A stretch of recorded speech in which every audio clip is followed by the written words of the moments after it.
Today I want to begin with a sort of an exercise, and what I'd like for you to do is kind of consider whether or not you can define space, okay? In other words, where does space begin and where does it end? Right now we are sharing the same space, the same general space here in the sanctuary, and we know this space. We've been in this space before. It's familiar to us, and we know that this is a building, and it has walls and ceilings and glass and windows and seats and all of those kinds of things. And we know what happens in this space pretty much. We know that there is music, and there is singing, and there is praying, and there is meditating, and there is speaking and sharing and experiencing the energies of God and hearing the truths of God and these kinds of things. And so we can define the space here and what it is that goes on in it, right? And we're not threatened by that because we know it. It's a known to us. And I guess in this field of space in which we live, really, there are other pockets of space that we know about and are familiar with. And there are the pockets of space like our home. We're very familiar to that. It might be our place of work. It might be school if we're going to school. There might be the city itself. We kind of know where around the city and that space that we live in. And we've all traveled to some degree, some more than others, but we've expanded our experience of space and the space we've been given to live in by seeing other places and moving beyond our usual boundaries. And so we've experienced life and people and settings and cultures and how things looked and how things happen and go on in various other places. And then we've expanded that even to where we have had man on the moon. And so they brought back pictures and we kind of know what's going on the moon and that space. And we even have had a device or an instrument that has landed on Mars, and it's now sending back images of the landscape on Mars as it looks in various directions. And so the reach of humanity's eyes is going further and further and further out into space. And it's space that we all occupy. We're all in this space, and we need to go back to the original question, though. How do you define space? Where does it begin and where does it end? Can it be measured? Is there a width and a length and a height and a depth and to this great expanse of space? And science tells us basically that the further out we go in space, we find all kinds of things. There are trillions and trillions of stars, and there are solar systems and galaxies and planets and the Milky Way, and the universe just extends beyond our ability to measure. And I suppose that there is a limit to space, or maybe we could suppose that there is. And imagine that at some point it basically runs out. It stops, Sort of like Columbus, before he proved it different, where we thought the earth was flat and people thought you would come to an end and you would just drop off. There was a perspective that went on like that not that long ago on this planet. And there were those who knew better, and they proved different, that was not so. And so for us, no matter how far out our thought may want to place the end of space, our reason, our intuition basically tells us that there must still be something beyond it. So on and on and on it goes into infinity. We sort of know that space goes way beyond our current ability to see and experience what is out there, but we know it's space that's out there that exists. We can't see it. We can't necessarily experience it. It's there. It has to be sort of a mystery. We say that space is infinite. We mean there's no beginning and there's no end, and there's an unknown dimension beyond our ability to see and experience. We all know that God is commonly referred to as the infinite. The infinite. We cannot define where God begins and where God leaves off, or where God began and how far God's reach extends, you know. But we know that God is creator of it all, that God fills all that space, all space, an amazing expanse. Our mind can't even comprehend the expanse of the space that we live in. We're not using it all, but we live in it. And so we know that masters and mystics, you know, they've spoken about some of the other dimensions and other worlds. And they talk about us living basically, at least in two worlds. They talk about an outer and an inner world, the world of form and the world of formlessness, the world of what is visible and what is invisible. And there's a great expanse to one's inner world, they tell us. And once one begins to go within, you know, go beyond simply the material outer world, the familiar, and we touch those things that are lasting and permanent and immortal and eternal, that we take with us because they're beyond form. They become a part of us. And so while we remain attached and identified oftentimes to a material world and the world of form, to the exclusion of an inner world, you know, we then begin to experience dimensions of limitation, because we cling to what is changing and what is not eternal and permanent. And so in other worlds, if we live in loyalty to materialism alone, thinking that we are our outer things, then we begin to live a life that says, I have to see it to believe it. I have to see it to believe it. And that's not the spiritual world. That's not the way the spiritual world works. And we have to believe it in order to see it. We have to actually move beyond certain dimensions, move out of our little boxes, and believe that there is something outside the box before we're going to begin to experience it. And so, we have to believe it. Or it may be a dimension of God which is not designed to be seen, but it is just to be experienced. We can't see love. Can any of you see love? Oh, we can see the effects of love, the results of love expressed, but it's not a material thing. It's not something that, we can see or we can hold in our hand or we can pour into a jar and put on a shelf. It's not like that. And so just as we are not able to we are not at a place in humanity's evolution whereby we can see the infinite of space or comprehend it. We have to accept that where we are in the evolution of consciousness, we are not able to comprehend the all of God.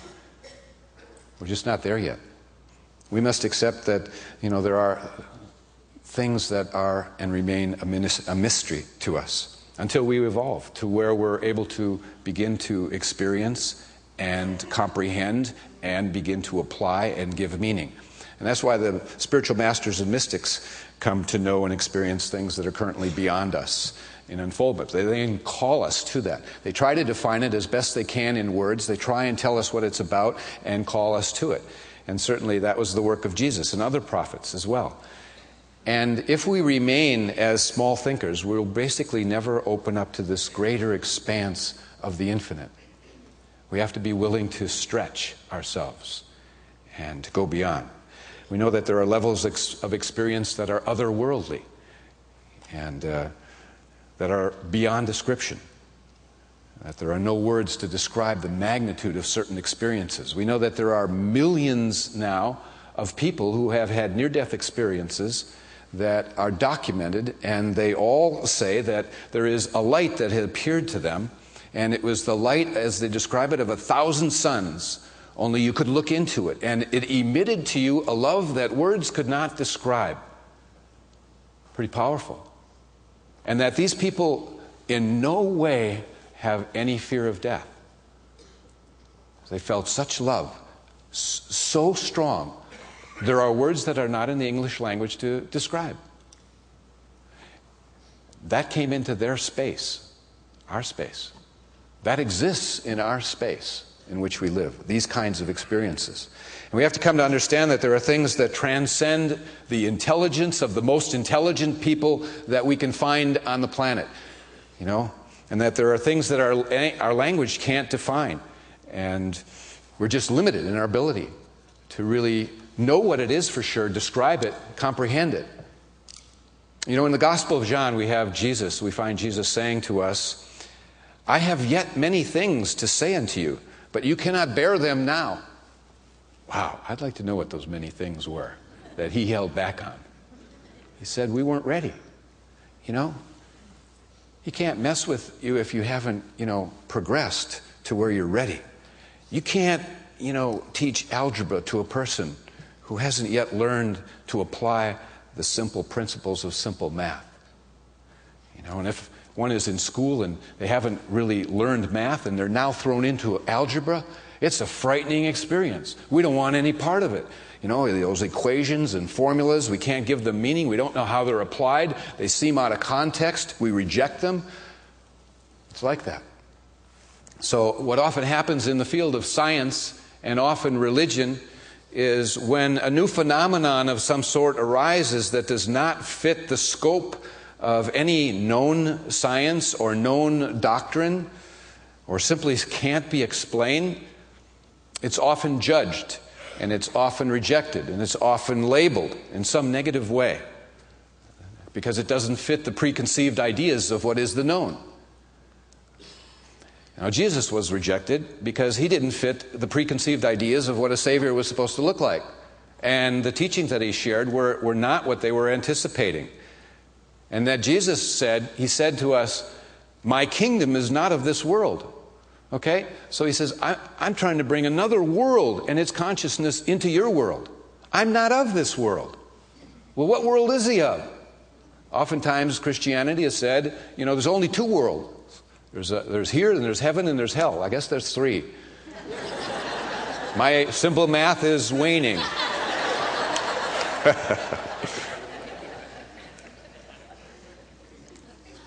But Jesus said, my kingdom is not of this world.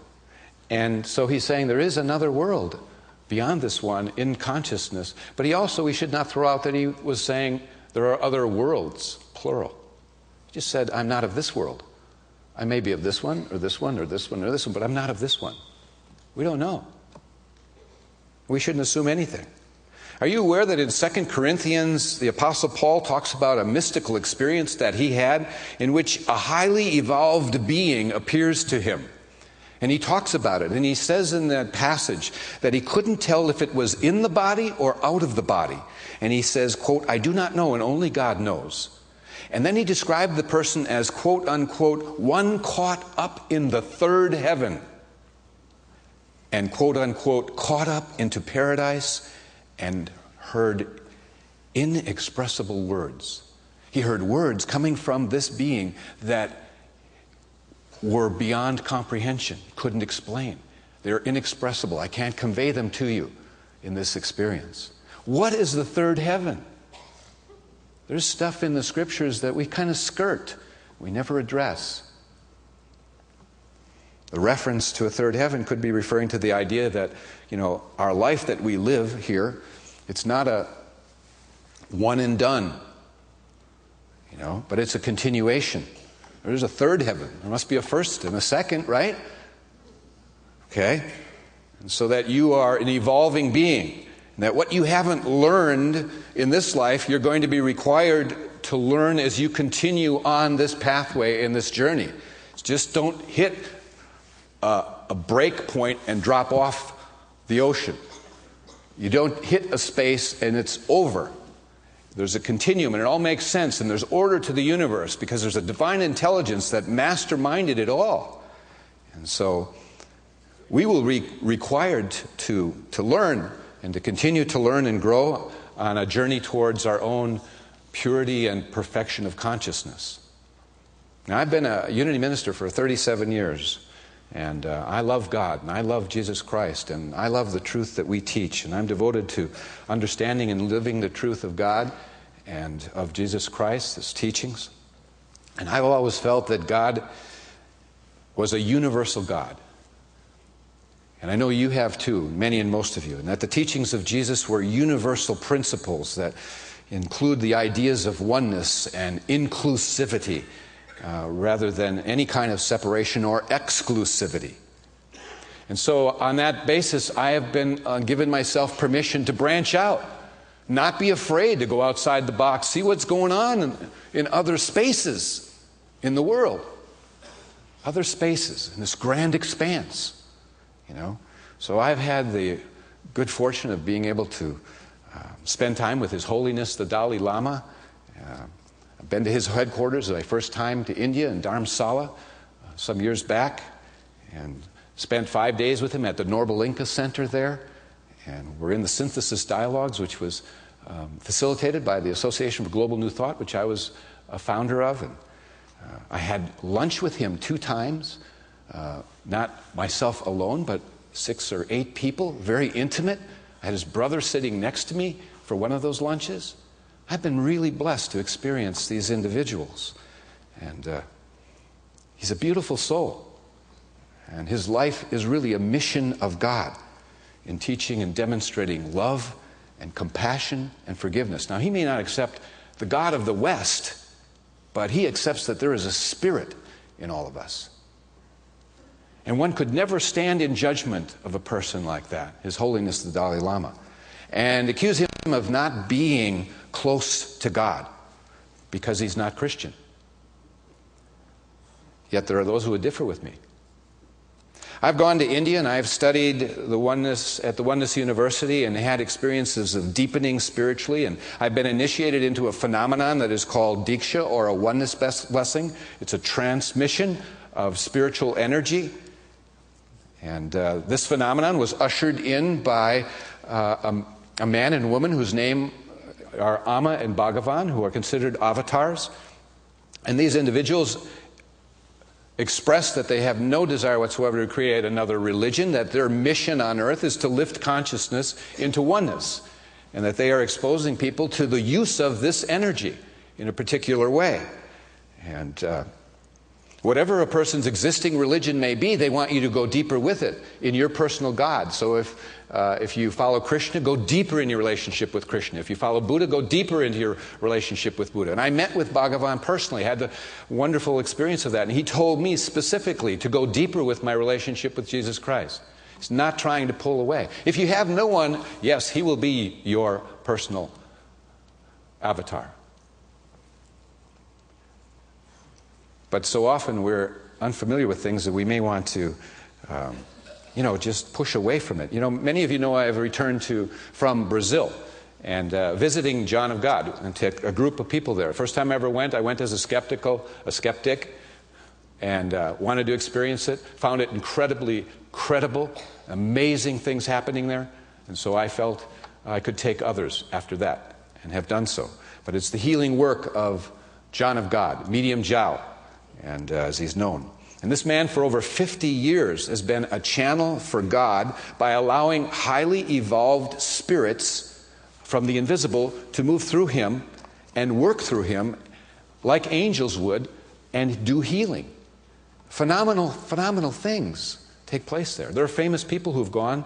Oprah Winfrey was just there for a couple days to check it out and was very impressed with it all. And Dr. Wayne Dyer, the author, he has been healed of leukemia as a result of their work. A colleague of mine who has spoken here on this podium, Reverend Edwene Gaines, a couple years back, was diagnosed with inoperable brain aneurysm and was told she had 6 months to live. She heard about John of God, went down there, and was healed. And it wasn't any incision, it was energetic surgery, which you and I don't understand. And there have been physicians and scientists who I've stood by, who've been there, and they're brought up on stage even to experience things that are happening. They know something's happening, they can't explain it. There's no anesthetic. There's just a hand put on the forehead, and the person just is able to still stand. Can be operated on. 99% of it is done energetically, but every once in a while he comes out on stage and does a physical operation for those who wouldn't believe that something's happening.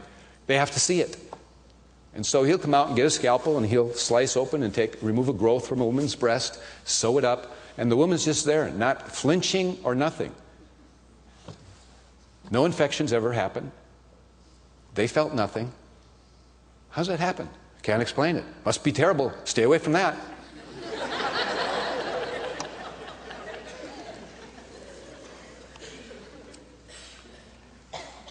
It is spiritual. Spiritual things are spiritually discerned. There are things beyond our range of being able to explain. We should not be afraid. If in the end we know something good is happening, they promote spiritual teachings that are about lifting in consciousness, getting close to Jesus Christ. They say, this is the work of God. Do you love God? Is where they start. And it's out of the love of God that you open doors to amazing things that can happen. And so what I've found in all these places that there are some universal teachings that they all have in common, and they're validating really of what we teach here in Unity. For me it has been. And so I just want to go through some of them rather quickly. And one of the teachings that they all have in common, where I've gone to these various places, is they emphasize that there is one God of all. One God of all. That we're all part of a family of God. And just as our scriptures state, that there is one God and Father of all, who is above all and in all and through all and in you all. I love that. In you all. You can look it up in the scripture. It's Southern. In you all. Y'all. And then there is what they all have common is the teaching of the law of cause and effect. Now these are things we know, but they're all emphasizing them, and we should not lose track of them because we've heard them so many times. But it's the law of cause and effect, whereby you are a co-creator with God in creating your experience. Now, you can either go it alone with God or you can go it in oneness with God, but basically that choice is important. You can either help or hinder your health, your prosperity, your relationships, and your happiness. And as the scriptures state in Galatians, this very thing, do not be deceived. God is not mocked. For whatever a man sows, that he will also reap. Okay? And so they all teach that God does not punish you. God is love. And that we basically punish ourselves out of our ignorance of these laws and principles that we fall out of harmony with. And we don't know how to apply. We haven't learned basic math yet. So God does not punish. God is love. They all teach that there is transformation available to everybody, that you can return to the path of spirit if you have gone apart a time, You can totally change your life. You can shift the energies within you, moving through you from negative to positive, from hate to loved, from a sense of separation to oneness, from degrees of unhappiness into happiness and joy. That is there for you. That when we teach in Scripture, it's there. Be ye transformed by the renewing of your mind. Let this mind be in you that was in Christ Jesus. Lay not up for yourselves treasures on earth where moth and dust and rust will consume, but lay up for yourselves treasures in heaven where moth and rust do not consume, which means that you as a soul will carry them with you. They all teach and emphasize the idea of love and the power of love and how important and strong it is as a force in this universe. But they teach in every instance that there is a process you must enter into in which you must clear and purify that which stands in the way of the love that needs to pour through you. And that requires releasing, letting go, forgiveness, and various aspects of the clearing process. They talk about service and that we all, are meant to be in service to each other. The importance of that, loving service. And that the greatest obstacle that every human faces is selfishness. And that the ego voice is the voice of selfishness, in which it makes it all about oneself alone.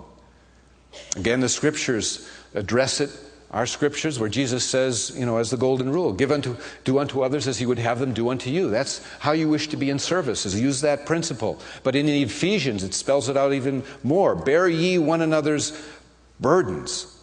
And let us not be weary in well-doing, for in due season we shall reap if we faint not.